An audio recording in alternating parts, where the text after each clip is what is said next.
Diz assim o texto da palavra, Lucas 13, de 1 a 9. Naquela mesma ocasião, chegando alguns, falavam a Jesus a respeito dos galileus, cujo sangue Pilatos misturaram com os sacrifícios que os mesmos realizavam. Ele, porém, lhes disse: pensais que esses galileus eram mais pecadores do que todos os outros galileus por terem padecido estas coisas? Não era. Eu vos afirmo. Se, porém, não vos arrependerdes, todos igualmente perecereis. Ou cuidais que aqueles 18 sobre os quais desabou a torre de Siloé e os matou eram mais culpados do que todos os outros habitantes de Jerusalém? Não eram, eu vos afirmo. Mas se não vos arrependerdes, todos igualmente perecereis. Então Jesus proferiu a seguinte parábola: certo homem tinha uma figueira plantada na sua vinha, e vindo procurar fruto nela, não achou. Pelo que disse ao viticultor: há 3 anos venho procurar fruto nesta figueira e não acho, podes cortá-la. Para que está ela ainda ocupando inutilmente a terra? Ele, porém, respondeu: Senhor, deixa-a ainda este ano, até que eu escave ao redor dela e lhe ponha estrume. Se vier a dar fruto, bem está; se não, mandarás cortá-la. Até aqui. Pai, nós oramos, ó Deus, a Ti, trazendo o nosso coração rendido aos Teus olhos. Nós precisamos, ó Deus, do Teu toque, da Tua direção. Nós, ó Deus, não sabemos muitas vezes escolher, ó Deus, as nossas coisas, os nossos caminhos. Nós, ó Deus, às vezes olhamos as opções que se apresentam diante de nós, diante, ó Deus, de um foco que às vezes é equivocado, mas nós carecemos do Teu toque, da Tua direção. A Rafa orou a Deus agora há pouco, falando sobre o Teu senhorio sobre nós. É isso que nós queremos. O Senhor dirige a nossa vida, conduz a nossa caminhada. O Senhor, ó Deus, puxe, ó Deus amado, a nossa atenção, ó Deus amado, quando nós estivermos caminhando erradamente. E também, ó Deus, puxe a nossa atenção na Tua direção, para que, ó Deus, quando acertarmos o caminho, o façamos, ó Deus, cada dia melhor, para louvor e glória do Teu nome e para aquecimento do nosso coração diante da Tua presença. Dá-nos, ó Deus, a percepção da Tua vontade. Nós nos submetemos a Ti, em nome de Cristo Jesus. Amém. Podemos assentar, irmãos e irmãs. Esse texto traz para nós uma reflexão bastante ampla. Eu vou tentar reduzir um pouco para a gente poder caminhar, porque o nosso tempo é curto. E eu prefiro pregar um tempo mais condensado, apesar de que eu já preguei um tempo, mas prefiro pregar em tempo mais condensado. Mas falando sobre arrependimento. O que é arrependimento? No texto original dele, o sentido é mudança de mentalidade. Vou repetir: mudança de mentalidade. O texto nos dá a entender que havia um conceito de que aqueles que eram atingidos por alguma forma de fatalidade ou mal, algum problema grave, eram atingidos em consequência aos seus pecados. O texto nos mostra que havia esse tipo de compreensão. Jesus, inicialmente, ele aborda 2 situações. A primeira, de alguns judeus da Galileia que estavam na sinagoga oferecendo sacrifício e foram atacados pelos soldados de Pilatos e foram mortos. Daí o sangue deles se misturou com o sangue do sacrifício dos animais que era feito ali. Morreu todos. Será que eles eram muito pecadores? Mais do que os que estavam fora e não foram atacados? Eles foram atacados porque eles estavam em pecado. A outra circunstância que também o texto nos mostra, Jesus mostrando, é que uma torre havia perto de Siloé, a torre chamada Siloé, o tanque. E essa torre, ela desabou e matou 18 pessoas. Será que esses 18 que morreram, eles eram mais pecadores do que aqueles que não estavam lá? E é por isso que a torre caiu e matou eles? Pois é. Jesus adverte nos versículos 2 e 3, se a sua Bíblia está aí, você pode acompanhar, não está projetado, tá? Esses 2 versículos aí na sua Bíblia, versículos 2 e Vocês pensam que aqueles galileus que sofreram aquele ataque e morreram eram mais pecadores do que o restante por terem sofrido essas coisas? Eu afirmo que não eram. Porém, se vocês não se arrependerem, ou se não se arrependerdes, todos vão perecer também. E aí no versículo 4 e 5, sua Bíblia está aí, Jesus ainda coloca: vocês acreditam que aqueles 18 que morreram no desabamento da torre de Siloé eram mais culpados do que todos os outros habitantes de Jerusalém? Eu afirmo que não eram, Jesus dizendo, mas se vocês não se arrependerem, todos vão perecer igualmente. Presta atenção. A nossa salvação, ela não é mostrada por aquilo que nós enfrentamos. Vou bater mais uma vez. A nossa salvação, ela não é mostrada presente na nossa vida por aquilo que a gente passa ou não. Bênçãos grandiosas ou luta miserável. Não é por aí. A nossa salvação, ela é mostrada por aquilo que nós produzimos. Vou caminhar. De um lado, as pressões inimigas, elas tentam nos levar à revolta contra Deus, como se Ele, o Senhor, fosse culpado de nós passarmos por momentos muito difíceis. E a gente fica muitas vezes passando pela pergunta mais direta que a maioria de nós já fez algum dia: por que, Senhor? Estou passando numa moeda, num vendaval, num ralador que só o poder de Deus. Por que, Senhor? E a gente fica perguntando a Deus: por quê? Como se Ele estivesse se esquecido de nós. Mas às vezes, irmão e irmã, nós nos esquecemos que algumas vezes nós fazemos escolhas sem a menor participação de Deus e de sua orientação. Que tipo de resultado uma situação dessa poderia trazer para nós? Diga assim comigo: meu Deus, Ele é Senhor, Ele não é um faxineiro. Nada contra o faxineiro, tem um valor expressivo na nossa vida. Eu estou dizendo o seguinte: Deus, Ele não vem atrás consertando os estragos que a gente faz. Não é esse o papel dele. O papel dele é orientador. Eu vou falar uma coisa que vai quebrar um conceito errôneo que tem sido plantado na mente de muita gente há muito tempo. Passo de fé. Passo de fé não é você dar um salto no escuro e falar: Deus me segura que eu estou indo. Passo de fé, lembre-se que o nosso Deus, Ele é chamado de Pai das luzes.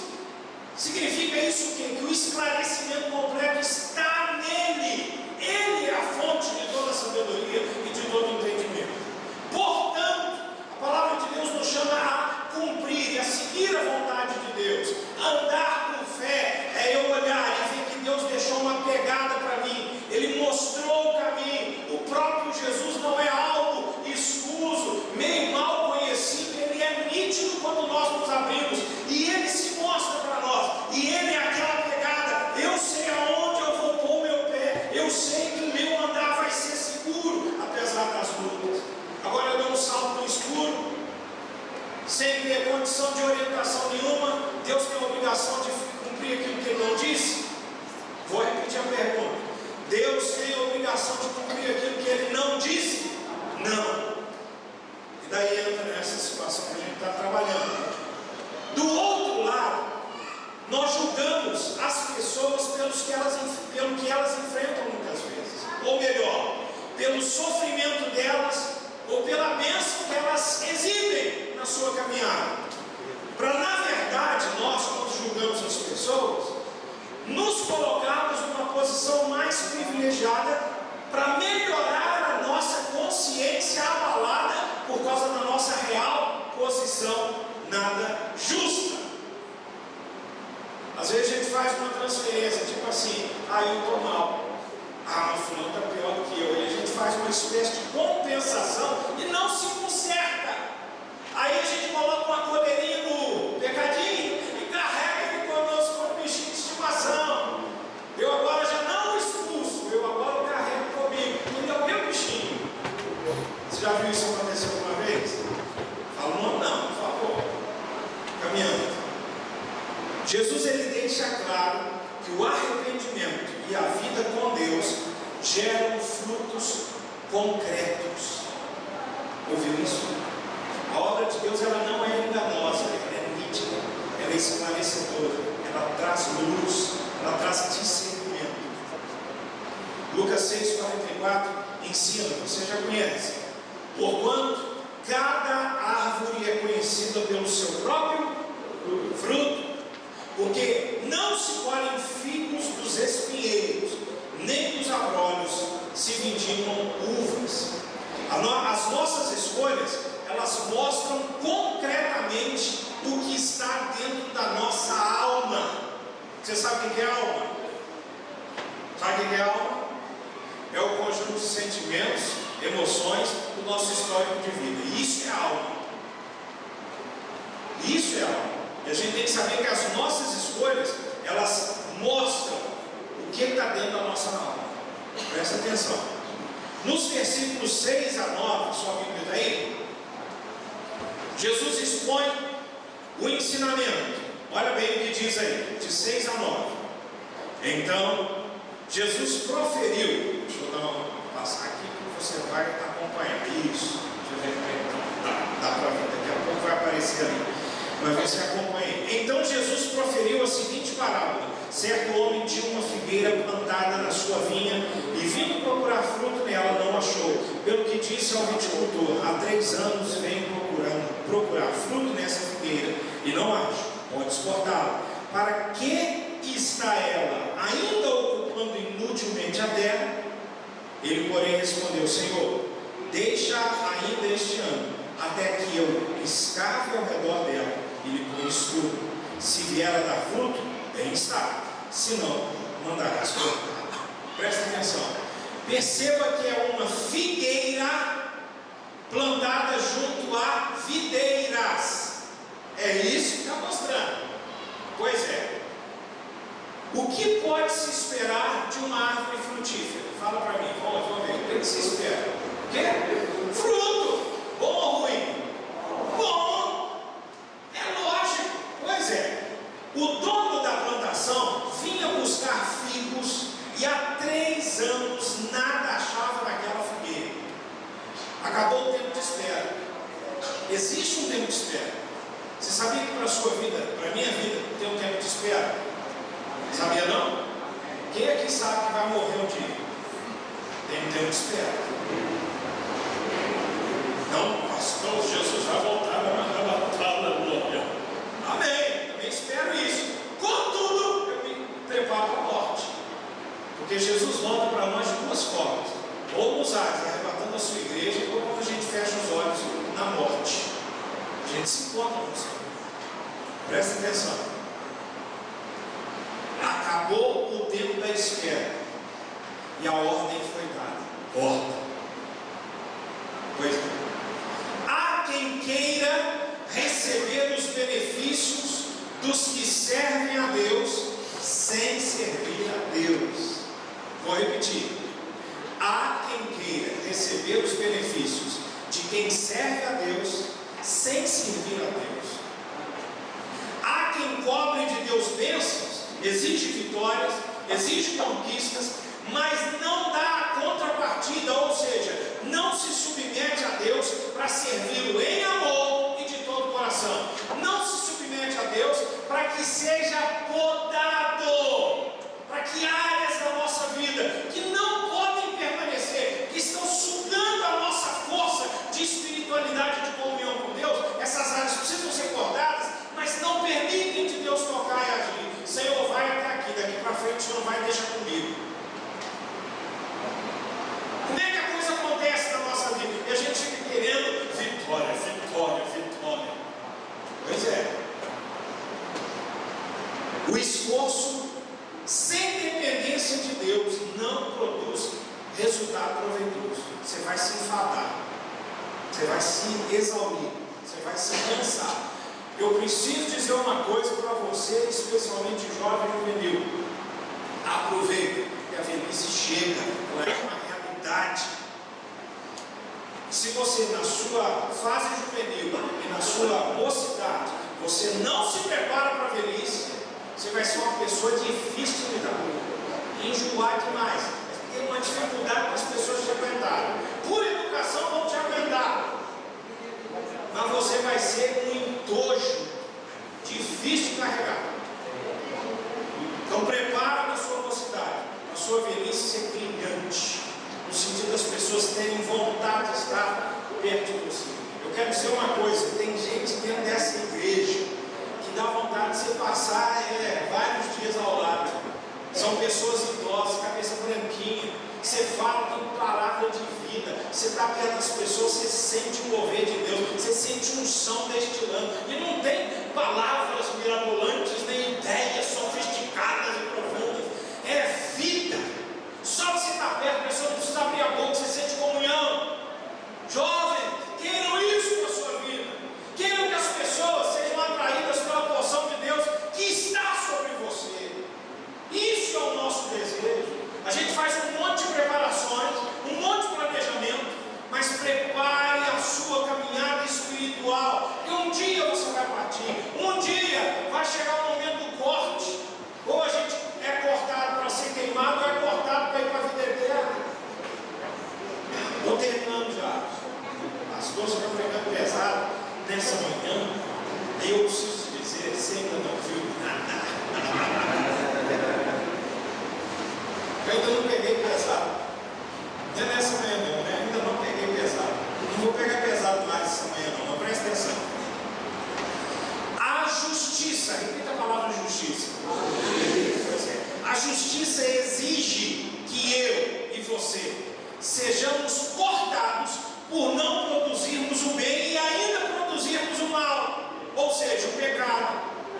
Mas Jesus ele vem e rodeia-nos, escava ao nosso redor, rodeia-nos com sua graça, com o bem e com a sua misericórdia, com o seu amor. Ou seja, ele paga o preço, ou seja, ele se dá em pagamento para que possamos ser renovados e passemos a produzir fruto coerente com o arrependimento. Às vezes a gente pede perdão uma vez na vida, outra na morte. A gente esquece que o conserto do crente tem que ser todo dia, todo momento.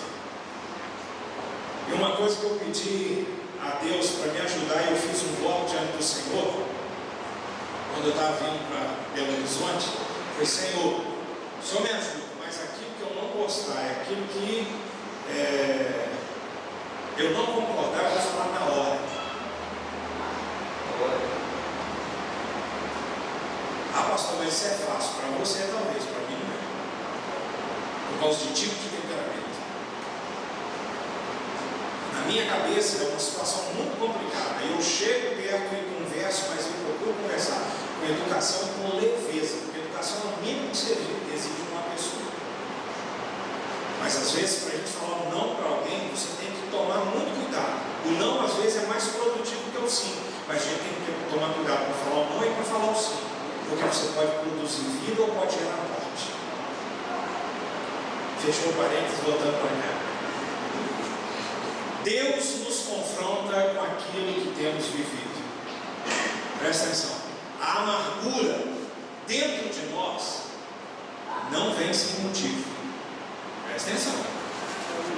A dor de perda dentro de nós, de alguma situação que fugiu do meio dos dedos, ela não vem sem motivo. Acusações contra nós, é claro que existe um tipo de acusação, mas em geral a acusação que vem contra nós não vem sem motivo. Vazio no peito dentro de nós não vem sem motivo. Ou a gente pisou no tomate, ou deixou de comer e está sentindo aquele vazio que não é no estômago, é na alma. E quando a gente para de comer, a gente vai sentir também. É pecado também. É comum nós não gostarmos do que uma atitude produziu. Ou seja, eu fiz alguma coisa e o resultado dela deu errado. Aí eu não gosto do resultado. Presta atenção. Isso causa tristeza. Mas enquanto nós não nos entristecermos, não pelo resultado, resultado, mas pela nossa atitude errada e pela escolha errada que fizemos, aquela que provocou a situação, não haverá arrependimento em nós. Eu só me arrependo porque o negócio deu errado. Isso não é arrependimento.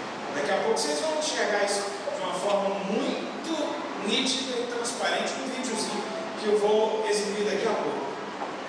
Sem arrependimento não há perdão. Repita isso, por favor. Então, como eu disse no início, arrependimento é mudança de mentalidade. Toda mudança de mentalidade gera mudança, ou pelo menos revisão de conceitos, e certamente vai provocar mudança de atitude. Você tem buscado diariamente gerar fruto de arrependimento?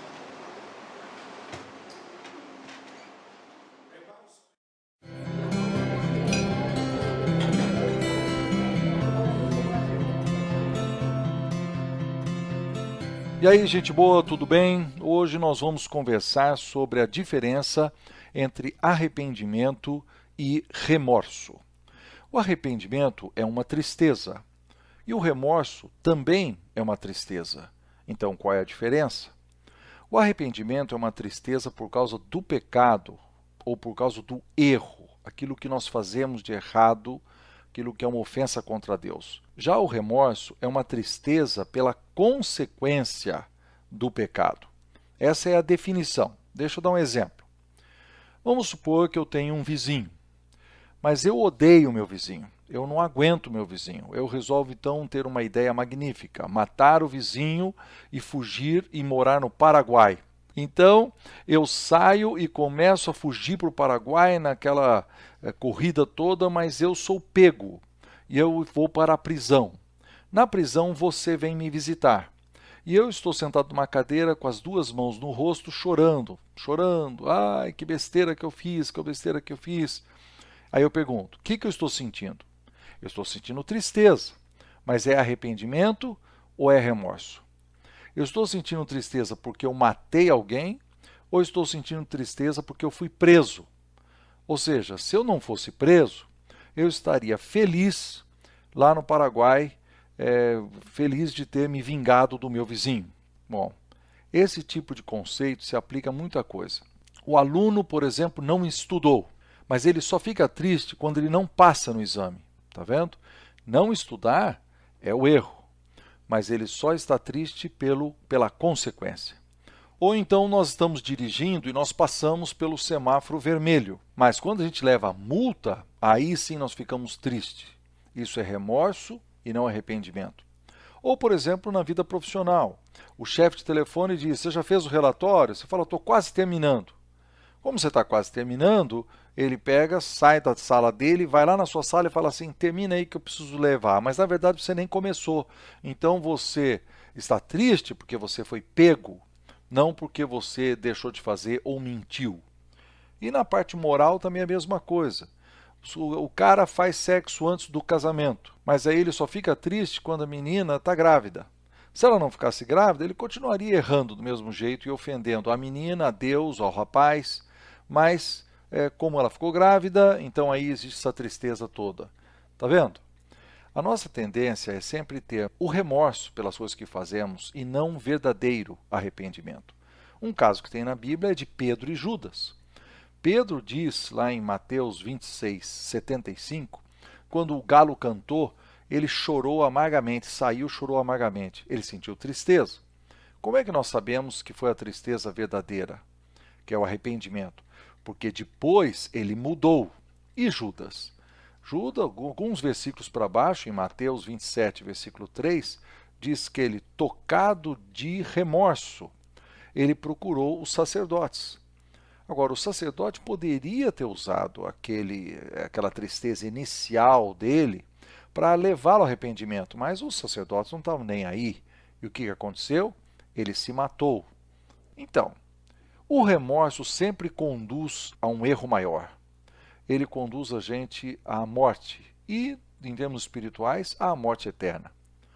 Por isso, Pedro, esse mesmo Pedro que se arrependeu, ele escreveu num dos sermões dele, ele falou o seguinte, e diz lá em Atos capítulo 3, versículo 19, arrependei-vos e convertei-vos para serem cancelados os vossos pecados. Arrependei-vos e convertei-vos para serem cancelados os vossos pecados. Vamos imaginar o seguinte, você está tocando a tua vida normalmente rumo à perdição, né? A sua vida normal sem Deus. Mas aí alguém lhe fala de Jesus. Jesus que morreu na cruz, Jesus que entregou a sua vida para tirar você dessa vida que você está vivendo. E aí você escuta aquilo, aquela luz de Cristo bate em você. O que Deus pede de você? Primeiro existe um ponto chamado arrependimento. Depois existe uma curva chamada conversão. Arrependei-vos e convertei-vos. Você tem que virar a sua vida para Jesus e passar a viver para Jesus. Bom, esse conjunto de arrependimento e conversão é uma coisa só. A Bíblia chama isso de novo nascimento, o início da nova vida com Cristo. Bom, deu para entender?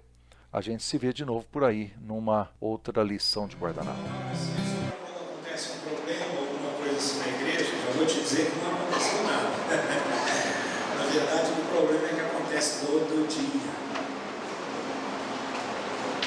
Eu não sei aqui, porque a minha percepção aqui da cidade, ela ainda é muito superficial. Mas, na minha percepção, na minha última nomeação, com 16 anos, eu notava que assim, as pessoas elas se acostumam muito rapidamente com uma condição, com uma situação. Não sei como que é aqui no ambiente, né, de comportamento das pessoas na grande BH, mas eu notei isso lá na minha experiência. Por exemplo, uma situação de crise, de pecado acontece na nossa vida. A gente vai, se arrepende, vai, pede perdão ao Senhor, se conserta e caminha na direção do Senhor. Aí daqui a pouco aquela situação, ela acontece de novo. A gente se arrepende de novo, pede perdão de novo. E daí a pouco essa situação, ela se transforma numa situação recorrente. E daí a gente passa a pedir perdão mais como um hábito e um impulso do que como um fruto de um quebrantamento aos pés do Senhor. E a gente às vezes passa por essa situação. A gente se dói por aquilo que foi causado, não pela nossa atitude errada. O Senhor venha nos dar percepção. Porque a minha vida e a sua, preste atenção nisso, ela não é um acidente da natureza. Existe um plano de Deus para a sua existência. Existe um alvo de Deus ter te colocado onde você está. De Deus ter trazido você para congregar nesse lugar. Nós não somos a melhor igreja de Belo Horizonte, mas nós somos a igreja que serve o melhor Senhor de todo o universo. E é nessa direção que a gente tem que ir. Saiba que Deus tem um propósito para a sua vida. Agora, mergulhe nesse propósito. Deixe Deus falar ao seu coração. Não jogue fora aquilo que tem sido construído ao longo de anos.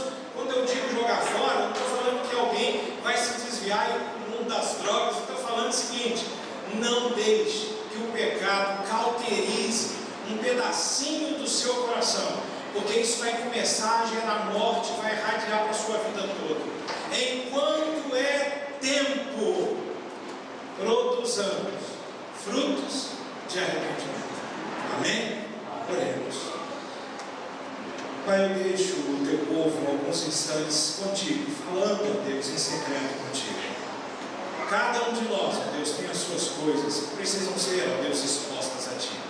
E nesse primeiro momento de oração, eu deixo os teus filhos falando contigo agora, no silêncio dos seus lábios, mas, ó Deus amado, no clamor intenso de seus corações. Ouve, ó Pai, eu te peço. E daqui a pouco eu volto a falar contigo, meu Deus, em palavra.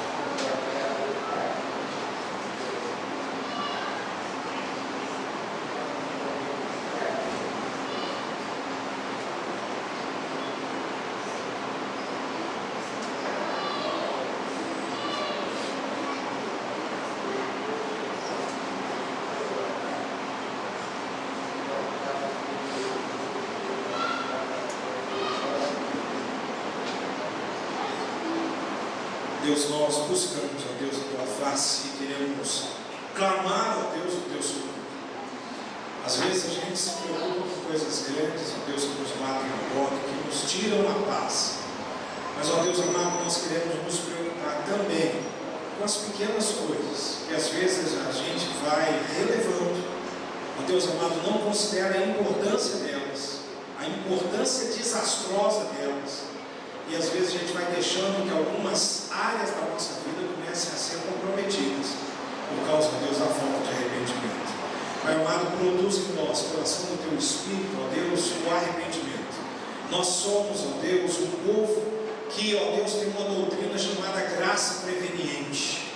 Pai amado, dá-nos, ó Deus, o teu toque preparador, para que, ó Deus, a ação do teu Espírito produza em nós, ó Deus, a transformação que nos é necessária. O Senhor sabe, ó Deus, que nós não somos, ó Deus, anjos. Somos chamados de santos, mas não por nossa causa, mas por causa do sangue de Cristo Jesus, que nos justifica e nos santifica. Mas, ó Deus amado, nós deparamos, ó Deus, com alguns, ó Deus, com algum ou um dos maiores inimigos que nós temos e enfrentamos. Ó Deus amado, o nosso erro. Ó Pai amado, nós te pedimos, converte a nossa vontade à tua, porque é aí que a conversão acontece. Pai amado, dá-nos, ó Deus, a tua direção para que possamos saber escolher. Possamos, ó Deus, primeiro ir aos teus pés. Possamos, ó Deus, aprender que o teu não, ó Deus amado, tem valor, ó Pai, eterno. E às vezes a gente quer uma satisfação momentânea. Pai amado, nos ensina, dia a dia, a nos quebrantarmos diante de Ti, a falarmos contigo, a termos momentos, ó Deus, de reflexão em particular, mas também momentos enquanto estamos no meio da multidão, mas não estamos desligados do trono da glória e ouvimos a tua voz. Assim, ó Deus, produza em nós fruto de arrependimento, para que dia após dia nós possamos, ó Deus, te servir de maneira que lhe seja mais agradável. Perdoa os nossos pecados, lava-nos pelo poder do sangue de Cristo Jesus, ajuda-nos, melhora-nos, descomplica-nos, ó Deus, tira, ó Deus, todo enjoamento excedente, porque às vezes a gente, ó Deus, chega a ser, Pai, insuportável em algumas coisas. Ajuda-nos, porque nós não podemos ser um perigo para as pessoas que nos cercam, especialmente para os da nossa própria casa. Ajuda-nos, nós te pedimos humildemente, em nome do Senhor Jesus. Amém. Glória a Deus. Você está aí do lado de uma pessoa que você ama? Dá um abraço nela, diga isso. Aleluia. Deus é bom. Deus é bom. Podemos assentar, irmãos e irmãs.